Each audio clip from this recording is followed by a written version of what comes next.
ನಮಸ್ಕಾರ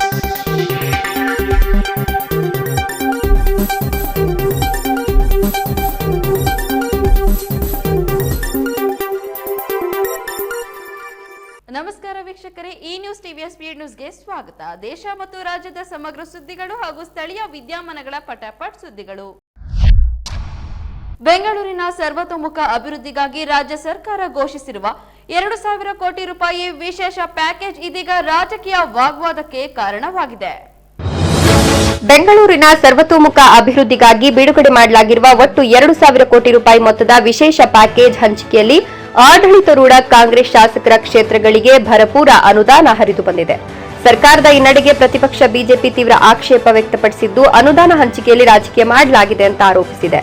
ಬಿಡುಗಡೆಯಾಗಿರುವ ಅನುದಾನದ ಪೈಕಿ ಅತ್ಯಧಿಕ ಮೊತ್ತವನ್ನು ಬಾಚಿಕೊಂಡ ಮೊದಲ 4 ವಿಧಾನಸಭಾ ಕ್ಷೇತ್ರಗಳು ಕಾಂಗ್ರೆಸ್ ಶಾಸಕರ ಪ್ರಾತಿನಿಧ್ಯ ಹೊಂದಿರುವ ಕ್ಷೇತ್ರಗಳೇ ಆಗಿವೆ. ಸಿಲಿಕಾನ್ ಸಿಟಿ ಬೆಂಗಳೂರು ಮತ್ತೊಮ್ಮೆ ಆತಂಕಕಾರಿ ದಾಖಲೆಯೊಂದನ್ನು ನಿರ್ಮಿಸಿದೆ. ಕೇಂದ್ರ ರಸ್ತೆ ಸಾರಿಗೆ ಮತ್ತು ಹೆದ್ದಾರಿ ಸಚಿವಾಲಯ ಬಿಡುಗಡೆ ಮಾಡಿರುವ ವರದಿಯಲ್ಲಿ ರಸ್ತೆ ಅಪಘಾತ ಹಾಗೂ ಅತಿ ವೇಗದ ಚಾಲನೆಯಿಂದ ಸಂಭವಿಸುವ ದುರಂತಗಳಲ್ಲಿ ಬೆಂಗಳೂರು ದೇಶದಲ್ಲೇ ಮೊದಲ ಸ್ಥಾನದಲ್ಲಿದೆ ಎನ್ನುವುದು ಬಹಿರಂಗವಾಗಿದೆ. ಸಿಲಿಕಾನ್ ಸಿಟಿ ಬೆಂಗಳೂರು ರಸ್ತೆ ಸುರಕ್ಷತೆಯಲ್ಲಿ ಮತ್ತೊಮ್ಮೆ ಆತಂಕಕಾರಿ ದಾಖಲೆ ಬರೆದಿದೆ. ಕೇಂದ್ರ ರಸ್ತೆ ಸಾರಿಗೆ ಮತ್ತು ಹೆದ್ದಾರಿ ಸಚಿವಾಲಯ ಬಿಡುಗಡೆ ಮಾಡಿರುವ 2024ರ ರಸ್ತೆ ಅಪಘಾತಗಳ ವರದಿಯ ಪ್ರಕಾರ ದೇಶದ ಪ್ರಮುಖ ನಗರಗಳ ಪೈಕಿ ರಸ್ತೆಗಳಲ್ಲಿ ಸಂಭವಿಸುವ ಅಪಘಾತಗಳು ಹಾಗೂ ಅತಿ ವೇಗದ ಚಾಲನೆಯಿಂದ ನಡೆಯುವ ರಸ್ತೆ ದುರಂತಗಳಲ್ಲಿ ಬೆಂಗಳೂರು ದೇಶದಲ್ಲೇ ಮೊದಲ ಸ್ಥಾನದಲ್ಲಿದೆ. ಬೆಂಗಳೂರಿನ ಸಾರ್ವಜನಿಕ ಸಾರಿಗೆ ವ್ಯವಸ್ಥೆ ಬಲಪಡಿಸಲು ಕೇಂದ್ರ ಸರ್ಕಾರ ಬಿಎಂಟಿಸಿಗೆ 4,500 ಎಲೆಕ್ಟ್ರಿಕ್ ಬಸ್ಗಳನ್ನು ಮಂಜೂರು ಮಾಡಿದೆ. ಆದರೆ ಈ ಯೋಜನೆಗೆ ಅಗತ್ಯ ಕ್ಯಾಬಿನೆಟ್ ಅನುಮೋದನೆ ನೀಡದೆ ರಾಜ್ಯ ಸರ್ಕಾರ ವಿಳಂಬ ಮಾಡುತ್ತಿದೆ ಎಂದು ಬೆಂಗಳೂರು ದಕ್ಷಿಣ ಸಂಸದ ತೇಜಸ್ವಿ ಸೂರ್ಯ ಆರೋಪಿಸಿದ್ದಾರೆ. ಬೆಂಗಳೂರಿನ ಸಾರ್ವಜನಿಕ ಸಾರಿಗೆ ವ್ಯವಸ್ಥೆಯನ್ನು ಬಲಪಡಿಸಲು ಕೇಂದ್ರ ಸರ್ಕಾರವು ಬಿಎಂಟಿಸಿಗೆ ಬರೋಬ್ಬರಿ 4,500 ಎಲೆಕ್ಟ್ರಿಕ್ ಬಸ್ಗಳನ್ನು ಮಂಜೂರು ಮಾಡಿದೆ. ಆದರೆ ರಾಜ್ಯ ಕಾಂಗ್ರೆಸ್ ಸರ್ಕಾರವು ಈ ಬಸ್ಗಳ ಯೋಜನೆಗೆ ಅಗತ್ಯವಿರುವ ಕ್ಯಾಬಿನೆಟ್ ಅನುಮೋದನೆಯನ್ನು ನೀಡದೆ ಉದಾಸೀನತೆ ತೋರುತ್ತಿದೆ ಅಂತ ಬೆಂಗಳೂರು ದಕ್ಷಿಣ ಕ್ಷೇತ್ರದ ಸಂಸದ ತೇಜಸ್ವಿ ಸೂರ್ಯ ತೀವ್ರ ಆಕ್ರೋಶ ವ್ಯಕ್ತಪಡಿಸಿದ್ದಾರೆ. ಈ ಬಸ್ಗಳನ್ನು ಪಡೆದುಕೊಳ್ಳಲು ರಾಜ್ಯ ಸರ್ಕಾರ ತನ್ನ ಪಾಲಿನ ಅತ್ಯಲ್ಪ ಮೊತ್ತದ ಹಣವನ್ನು ಹೂಡಿಕೆ ಮಾಡಬೇಕಿದೆ. ಆದರೆ ಸಾರ್ವಜನಿಕ ಹಿತಾಸಕ್ತಿಯ ಈ ಯೋಜನೆಗೆ ಒಪ್ಪಿಗೆ ನೀಡಲು ಸರ್ಕಾರ ಹಿಂದೇಟು ಹಾಕುತ್ತಿದೆ ಅಂತ ಅವರು ಕಿಡಿಕಾರಿದ್ದಾರೆ. ಮಳೆಗಾಲ ಆರಂಭವಾಗುತ್ತಿದ್ದಂತೆ ವಿಷಪೂರಿತ ಹಾವುಗಳು ಮನೆಗಳತ್ತ ಮುಖ ಮಾಡುತ್ತಿವೆ. ನೆಲಮಂಗಲದಲ್ಲಿ ಶೂ ರ್ಯಾಕ್ ಒಳಗೆ ಅಡಗಿ ಕುಳಿತಿದ್ದ ದೈತ್ಯ ನಾಗರಹಾವು ಯುವಕನನ್ನ ಬೆಚ್ಚಿ ಬೀಳಿಸಿದ್ದು, ಉರಗ ರಕ್ಷಕ ಸ್ನೇಕ್ ಅರುಣ್ ಸಮಯೋಚಿತ ಕಾರ್ಯಾಚರಣೆಯಿಂದ ಹಾವನ್ನ ಸುರಕ್ಷಿತವಾಗಿ ಹಿಡಿದು ಅರಣ್ಯಕ್ಕೆ ಬಿಡಲಾಗಿದೆ. ಮಳೆಗಾಲದ ಜಿಟಿಜಿಟಿ ವಾತಾವರಣ ಶುರುವಾಗುತ್ತಿದ್ದಂತೆಯೇ ವಿಷಪೂರಿತ ಉರುಗುಗಳು ಬೆಚ್ಚಗಿನ ಜಾಗ ಹುಡುಕೊಂಡು ಮನೆಗಳ ಒಳಗೆ ನುಗ್ಗುತ್ತಿರುವ ಘಟನೆಗಳು ಹೆಚ್ಚಾಗ್ತಿವೆ.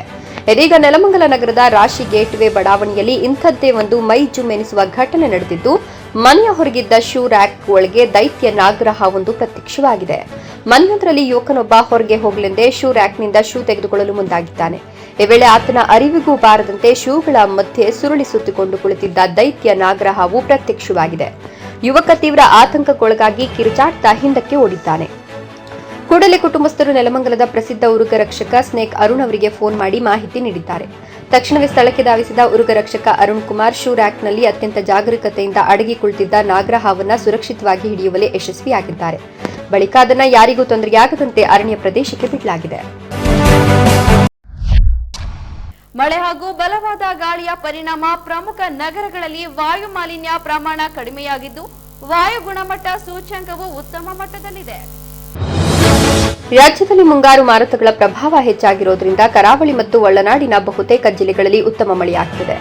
ಮಳೆ ಹಾಗೂ ಬಲವಾದ ಗಾಳಿಯ ಕಾರಣದಿಂದಾಗಿ ರಾಜ್ಯದ ಪ್ರಮುಖ ನಗರಗಳಲ್ಲಿ ವಾಯು ಮಾಲಿನ್ಯದ ಪ್ರಮಾಣ ಗಣನೀಯವಾಗಿ ಇಳಿಕೆಯಾಗಿದ್ದು, ಒಟ್ಟಾರೆ ವಾಯು ಗುಣಮಟ್ಟ ಸೂಚ್ಯಂಕ ಉತ್ತಮ ಮಟ್ಟದಲ್ಲಿದೆ.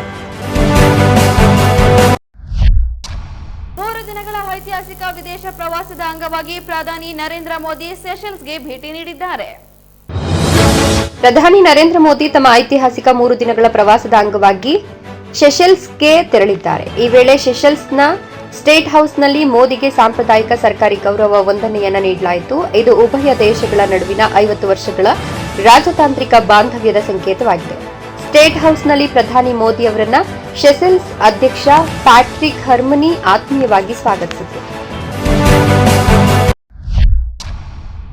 ಮುಂಬೈನಲ್ಲಿ ನಡೆದ ಮೊಹರಂ ಮೆರವಣಿಗೆಯಲ್ಲಿ ಸಾವಿರಾರು ಜನರನ್ನ ಗುರಿಯಾಗಿಸಿಕೊಂಡು ರೂಪಿಸಲಾಗಿದ್ದ ಭೀಕರ ಸಂಚನ ಪೊಲೀಸರು ವಿಫಲಗೊಳಿಸಿದ್ದಾರೆ. ದೇಶದ ವಾಣಿಜ್ಯ ನಗರಿ ಮುಂಬೈನಲ್ಲಿ ಇಡೀ ದೇಶವೇ ನಡುಗುವಂತಹ ಭೀಕರ ಹತ್ಯಾಕಾಂಡದ ಸಂಚೊಂದು ಕೂದಲೆಳೆಯ ಅಂತರದಲ್ಲಿ ತಪ್ಪಿದೆ. ಮುಂಬೈನ ಬೈಕುಲ ಪ್ರದೇಶದಲ್ಲಿ ಶುಕ್ರವಾರ ನಡೆದ ಮೊಹರಂ ಮೆರವಣಿಗೆಯಲ್ಲಿ ಪಾಲ್ಗೊಂಡಿದ್ದ ಕೋಟ್ಯಾಂತರ ಜನರ ಪೈಕಿ 15,000 ಜನರನ್ನ ವಿಷದ ಗುಳಿಗೆ ನೀಡಿ ಕೊಲ್ಲಲು ಸಂಚು ರೂಪಿಸಿದ್ದ 39 ವರ್ಷದ ಆರೋಪಿ ಫಯಾಜ್ ಪ್ರೇಮ್ಜಿಯನ್ನ ಮುಂಬೈ ಪೊಲೀಸರು ಬಂಧಿಸಿದ್ದಾರೆ. ಇಲಿಗಳನ್ನ ಕೊಲ್ಲಲು ಬಳಸುವ ತೀವ್ರ ವಿಷಕಾರಿ ರಾಸಾಯನಿಕದಿಂದ ಇದ್ದ ಮಾತ್ರೆಗಳನ್ನು ತಯಾರಿಸಿದ್ದಾಗಿ ತನಿಖೆಯ ವೇಳೆ ಬಯಲಾಗಿದೆ. ಮತದಾರರ ಪಟ್ಟಿಯನ್ನು ಸಂಪೂರ್ಣವಾಗಿ ಶುದ್ಧೀಕರಿಸಲು ಹಾಗೂ ನಕಲಿ ಮತದಾರರಿಗೆ ಕಡಿವಾಣ ಹಾಕಲು ಚುನಾವಣಾ ಆಯೋಗ ನಾಳೆಯಿಂದ ವಿಶೇಷ ತೀವ್ರ ಪರಿಷ್ಕರಣೆ ಪ್ರಕ್ರಿಯೆ ಆರಂಭಿಸುತ್ತಿದೆ.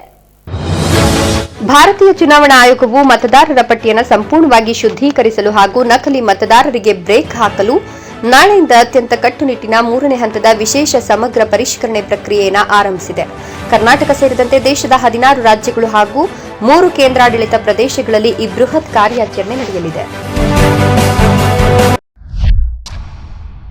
ಮತದಾರರ ಪಟ್ಟಿಯ ವಿಶೇಷ ತೀವ್ರ ಪರಿಷ್ಕರಣೆ ಪ್ರಕ್ರಿಯೆ ಆರಂಭವಾಗುತ್ತಿರುವ ಹಿನ್ನೆಲೆಯಲ್ಲಿ ಕಾಂಗ್ರೆಸ್ ಕೂಡ ಎಚ್ಚರಿಕೆ ಹೆಜ್ಜೆ ಇಟ್ಟಿದೆ. ಕರ್ನಾಟಕ ಸೇರಿದಂತೆ 5 ರಾಜ್ಯಗಳಲ್ಲಿ ಜೂನ್ 30ರಿಂದ ಮತದಾರರ ಪಟ್ಟಿಯ ವಿಶೇಷ ತೀವ್ರ ಪರಿಷ್ಕರಣೆ ನಡೆಯಲಿದೆ. ಪಶ್ಚಿಮ ಬಂಗಾಳ ಫಲಿತಾಂಶದ ಬಳಿಕ ಈ ವಿಚಾರದಲ್ಲಿ ಕಾಂಗ್ರೆಸ್ ಎಚ್ಚರಿಕೆ ಹೆಜ್ಜೆ ಇಟ್ಟಿದೆ. ಮಾಜಿ ಸಿಎಂ ಸಿದ್ದರಾಮಯ್ಯ, ಕೆಪಿಸಿಸಿ ಅಧ್ಯಕ್ಷ ಬಿಕೆ ಹರಿಪ್ರಸಾದ್, ಸಚಿವ ಯತೀಂದ್ರ ಸಿದ್ದರಾಮಯ್ಯ ಭಾಗಿಯಾಗಿ ಕಾರ್ಯಕರ್ತರಿಗೆ ಎಚ್ಚರಿಕೆ ಸಂದೇಶಗಳನ್ನು ನೀಡಿದ್ದಾರೆ. ವಿದ್ಯಾರ್ಥಿಗಳಿಗೆ ಉಚಿತ ಬಸ್ ಪಾಸ್ ಘೋಷಿಸಿದ್ದ ರಾಜ್ಯ ಸರ್ಕಾರ ಇದೀಗ ಮತ್ತೊಂದು ಮಹತ್ವದ ನಿರ್ಧಾರ ಕೈಗೊಂಡಿದೆ.